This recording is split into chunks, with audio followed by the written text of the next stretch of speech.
Hey everyone, and welcome. Ever wonder what separates someone who's just good at their job from someone who's truly indispensable? Well, today we're going to break down the 10 pillars of professional mastery that will literally transform your career. So, what's the big secret, right? How do you become that person who's basically irreplaceable? Is it about grinding out more hours than anyone else, or having some super specific skill? Turns out, the answer is a lot simpler, but it's also way more powerful. See, it turns out it's not just about what you do. It's all about how you do it. We're talking about your mindset, the way you talk to people, and the kind of influence you have. So in this explainer, we're going to dive into the 10 core principles that define that how, and we've broken them down into 3 key parts. All right, let's kick things off with part 1, the foundation. Think of these as your internal principles. This is the bedrock, the stuff everything else is built on.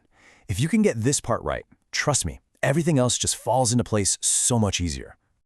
Okay, this is square one, the absolute starting point. Forget all the life hacks and communication tricks for a second. First and foremost, you just have to be exceptionally good at what you do.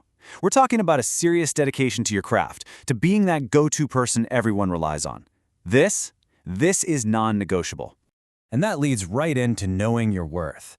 The core idea here is really simple. If you're good at something, never do it for free. Now, this isn't about being greedy or anything like that.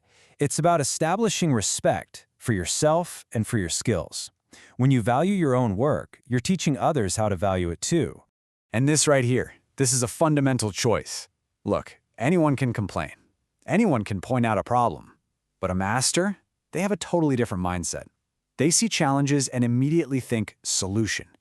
They're the ones with, as it says here, the guts to solve them. So you have to ask yourself, which one of those people do you want to be? All right, so once that internal foundation is solid, it's time to look outward. Welcome to part 2, the art of interaction. This is all about how you communicate your value and, just as importantly, how you build those really strong professional relationships. Just listen to the difference here. Saying, I think maybe we should versus, here's what we're going to do. It's night and day, right? All that rambling and hesitation, those filler words, they just scream a lack of confidence. But when you speak with clarity, with decisiveness, suddenly you sound competent, you sound trustworthy. It's such a simple little switch in how you talk, but it completely changes how people see you. Now, this is a big one for protecting your relationships at work. There are just 3 topics you should never, ever joke about. Don't joke about someone's intelligence, don't joke about their body shape, and don't joke about their career. Think about it. These things are super personal, and one harmless comment can create resentment that lasts for years. A real pro knows where the lines are, and they don't cross them. This one is all about the power of being subtle. Seriously, when you just let your work speak for itself, the impact is so much bigger. People are way more impressed when they discover how great you are on their own instead of you telling them. It creates this awesome vibe of quiet confidence. And this builds right on that idea of confidence. You know how when someone gives you a compliment, it feels kind of polite to be like, oh, it was nothing? Well, that can actually come across like you're dismissing their opinion. The best, most masterful way to handle it is just simple. Hear it and say, thank you. That's it. It shows you respect their judgment and you respect your own work too. Okay, we have all been in a meeting or seen an email where someone says this, right? Anyone can help me with this. And what happens next? Crickets. Absolutely nothing. It's the classic bystander effect. You ask everyone, which means you've actually asked no one. Nobody feels like it's their job to step up. But now, look at this. Such a tiny change. By just adding a name, Chris, can you help me with this? You create instant clarity and accountability. It's not about being pushy or bossy, not at all. It's about being effective. It's the difference between just hoping something gets done and actually making sure it does.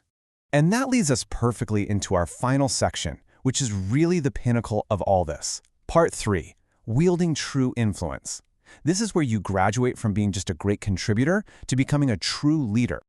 This slide highlights such a critical balance. See, influence is like a delicate instrument. If you praise every little thing, your praise becomes meaningless. But if you only ever correct people, you just create a culture of fear where nobody wants to take a risk. A true master knows how to use both. They give praise that's specific and earned, and they offer correction that's actually constructive and comes from a place of understanding. So, there you have it. We've gone through all 10 pillars, from your inner mindset all the way to your external influence. Now let's just pull it all together so you have a really clear framework for your own journey. The most important thing to take away is this structure. Remember, it all starts with the foundation. That's you, your skills, your mindset. That foundation holds up the whole framework, which is how you interact with people. And at the very top, the capstone, is your ability to have real, genuine influence.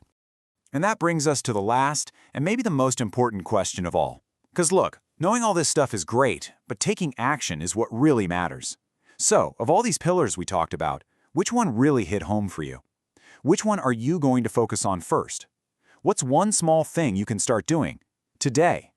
Because that, right there, is how mastery truly begins.